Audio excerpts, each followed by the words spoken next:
This logo was created in 8 minutes. The detailed video link is in the description. Today I did not change the logo shape, I changed how it feels.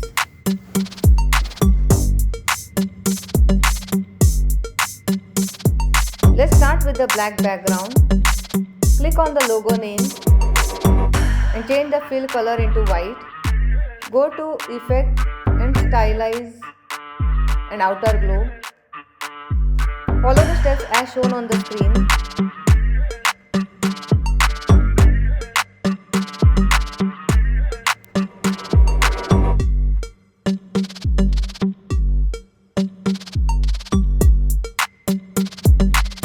After getting better version, click on OK.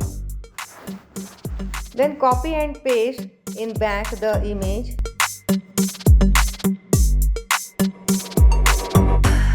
Go to Effect, then Blur and Gaussian Blur and follow the steps as shown on the screen.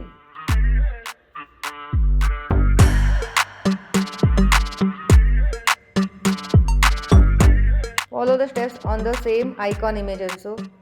So which version you like, comment me. See you in the next video. Thank you for watching.